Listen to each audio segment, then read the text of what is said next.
Salut tout le monde et bienvenue dans cette nouvelle vidéo Lego Brickactu hashtag 156, les vidéos dans lesquelles on découvre l'actualité chaude et brûlante de notre brick danoise préférée. Et aujourd'hui une vidéo largement dédiée aux rumeurs entre DeLorean, Tour Eiffel, Supercar, Ferrari, bref j'en passe, plus l'actualité autour de la position de Lego au regard de la situation en Ukraine ainsi que quelques petites nouveautés. Une Brickactu assez chargée et je vous propose qu'on y aille tout de suite et qu'on puisse échanger un petit peu autour de tout ça. On y va.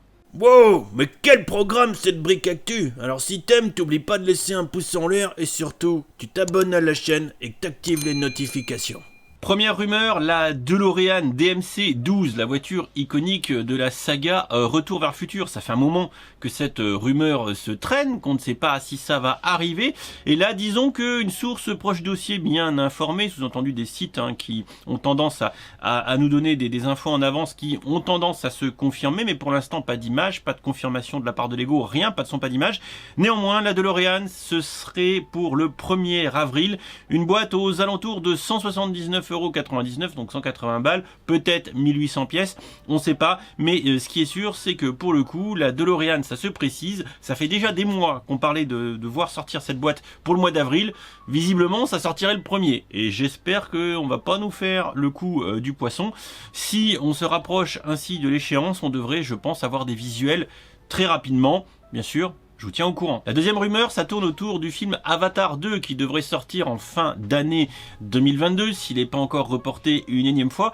Et on aurait à ce titre, sans grande surprise d'ailleurs, 4 boîtes, peut-être 4 premières boîtes qui viendraient accompagner la sortie du film. 4 boîtes avec des prix qui s'étaleraient de 40 balles à 140 balles. Donc je vous laisse un petit peu imaginer ce qu'on pourrait avoir. Pour l'instant, on ne peut que spéculer, même si certains sites, encore une fois, ont des informations en termes de prix exact et de compte de pièces. Pour autant, tant qu'on n'a pas les visuels, ça sert un peu à rien de s'exciter là-dessus, s'exciter la brique là-dessus, même j'ai envie de vous dire. Attendons un petit peu les visuels, c'est pour la fin de l'année. À n'en pas douter qu'on devrait avoir les infos assez rapidement toujours. Néanmoins, je suis assez impatient de voir ce que Lego va nous proposer autour d'Avatar. Le premier film était très coloré, très dépaysant, et j'ai envie de vous dire que j'en attends pas moins pour les 7. La troisième rumeur, ça serait l'arrivée d'une tour Eiffel, mais pas une petite tour Eiffel, non, une tour Eiffel d'1,30 m de haut. Alors déjà qu'on va galérer à mettre le Titanic qui fait 1,35 m de long à plat sur les étagères, alors là, j'ai envie de vous dire, à part pour Noël et déguiser la tour Eiffel d'1,30 m en sapin, je sais pas trop ce qu'on va pouvoir faire d'une tour Eiffel. Pareil, le prix va être à l'auteur de la taille du bordel, soit a priori 630 €, ce qui en ferait peut-être le set le plus cher Lego de 2022, avant le set UCS de Star Wars de cette année, enfin au moins peut-être un des deux qui sera 530, et avant le gros D2C Lego Harry Potter qui lui serait aux alentours de 470 balles. Bref, la tour Eiffel serait sur la première marche du podium pour cette année 2022. En attendant, les petits gars commençaient à faire des sous de côté et surtout de la place dans le salon, parce que à 1,30 m de haut, le bordel, moi je demande à voir.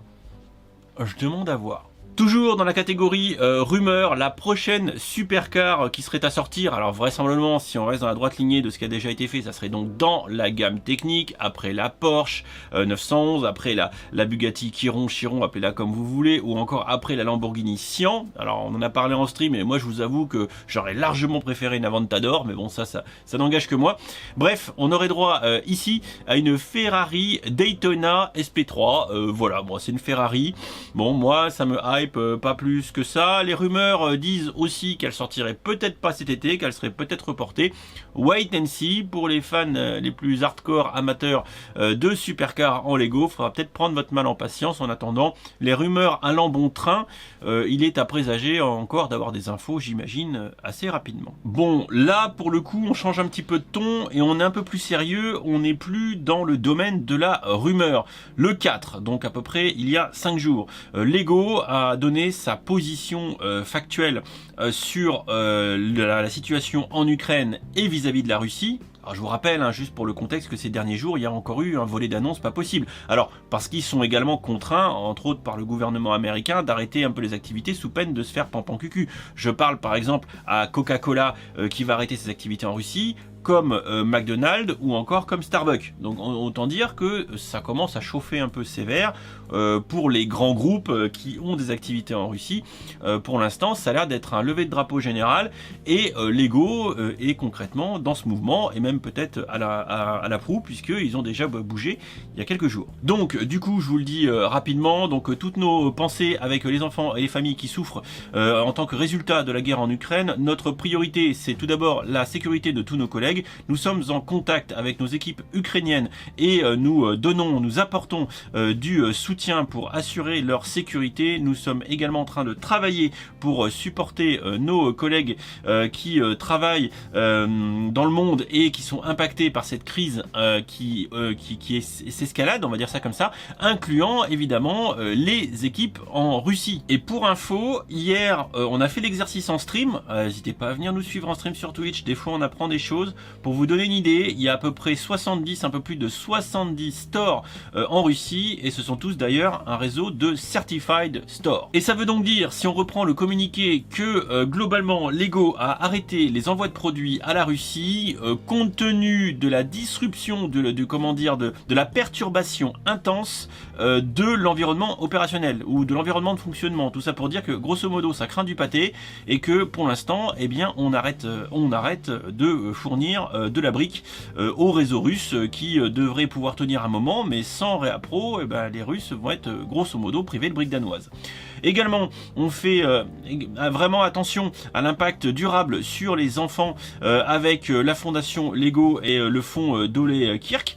Et on va donner environ 110 millions de couronnes danoises, soit 16 millions et demi de dollars, à un effort d'urgence en se focalisant, en apportant du soutien aux enfants et aux familles. Et la donation sera réalisée auprès de partenaires existants, incluant bien évidemment le Fonds des Nations Unies pour l'enfance, à savoir l'UNICEF, ainsi que d'autres organisations comme Save the Children et la Croix-Rouge danoise. Bien sûr, c'est une situation très volatile qui évolue constamment et qui va impliquer du coup un monitoring, du coup une attention très rapprochée de la part de Lego. Si on enchaîne du coup sur la suite, et bien ça c'est le 1er mars, c'est un peu plus tard. Voilà, c'est un peu plus tard, bref on s'en fout, c'est récent quand même. C'est que concrètement Lego là cette fois-ci a fait le communiqué indiquant la donation des 110 millions de couronnes danoises, soit encore une fois 16 millions et demi d'euros, qui vont pas aller n'importe où. Ça va du coup pour soutenir les populations d'Ukraine, incluant les enfants et leurs familles qui sont affectés par du coup le conflit et qui sont pour certains des milliers, on sait maintenant à peu près 2 millions de réfugiés qui vont se réfugier dans les pays voisins. La donation va avoir comme objectif d'apporter un soutien humanitaire général, c'est ce qui est écrit ici, à la population ukrainienne ainsi que pour l'éducation et la protection des enfants. Les 110 millions de couronnes vont être distribués aux partenaires, donc encore une fois incluant l'UNICEF, Save the Children et la Croix-Rouge danoise pour adresser gérer voilà, des besoins immédiats pour les millions de civils qui sont affectés par cette crise. Et comme on l'a dit tout à l'heure, il y a environ 2 millions de personnes qui sont déjà réfugiées, etc. Le focus exact sur les activités va dépendre de comment la situation évolue et surtout de comment les associations retenues vont identifier les besoins les plus forts dans les jours et les semaines à venir. Enfin, nous sommes avec le peuple ukrainien et ceux affectés, attention, par les mots de Lego, par les mots choisis par Lego, par ceux affectés par cette invasion dévastatrice de l'Ukraine, et nous appelons bien sûr pour une résolution rapide et pacifique de ce conflit. Tout ça pour dire que quand même, au regard de l'histoire, Lego se positionne.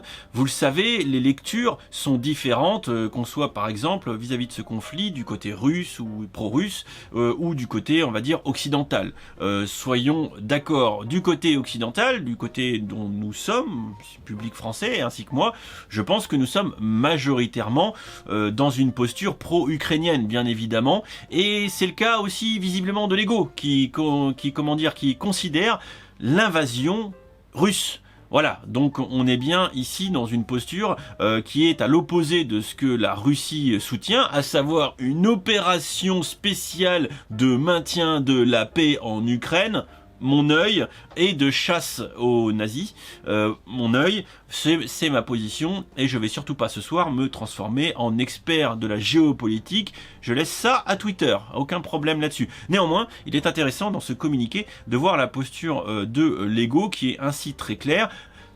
Sa position également d'arrêter l'envoi de Lego pour son réseau russe corrobore cette posture ainsi que toutes celles de grandes entreprises occidentales, encore une fois Coca-Cola, McDonald's, Starbucks, mais aussi des groupes automobiles, des groupes pétroliers, bref, tout le monde s'associe à la démarche envers ces sanctions. Je n'apporte ici qu'assez peu de jugement, je ne fais que de vous relater des faits, d'accord, pas d'accord, on peut en discuter en commentaire, et puis voilà.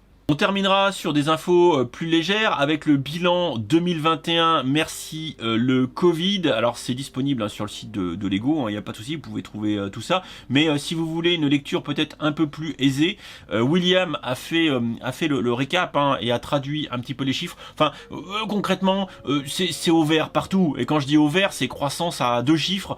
Je pense que n'importe quelle entreprise de la planète serait jaloux et aurait envie d'aller manger du caviar, du foie gras et du champagne à Billund. Voilà, grosso modo, voyez des revenus à plus 27%, les ventes à plus 22% et surtout le profit opérationnel à 32%. Enfin, c'est n'importe quoi. C'est scandaleux. C'est scandaleux. Bien sûr, à chaque fois, vous avez les thèmes qui se vendent le plus, qui sont rappelés ici, sans grande surprise. City, technique, créateur expert, Harry Potter, Star Wars. On est dans le classique. Voilà, les innovations, les ouvertures de stores, donc 832 stores mondiaux, dont 165 ouverts en 2021 malgré la pandémie. Bravo Levo, bravo Lego, dont 340 quand même en Chine.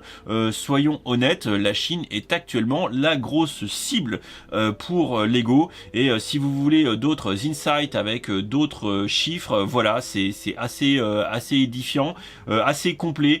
Comme d'habitude, vous pouvez sur le site Lego, si vous le souhaitez, télécharger toutes les assets avec le contenu en anglais, mais vous avez la totalité des chiffres. On en terminera avec quelque chose de très drôle.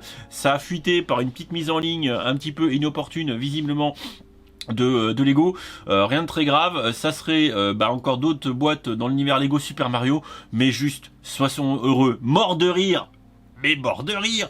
On est d'accord, elle ressemble à rien, Peach. Sérieux, mais je sais pas, moi je peux pas. Enfin, Peach, je la trouve moche quoi. Enfin, je trouve que bizarre, très très bizarre Peach. Bon voilà, enfin ça c'est mon opinion.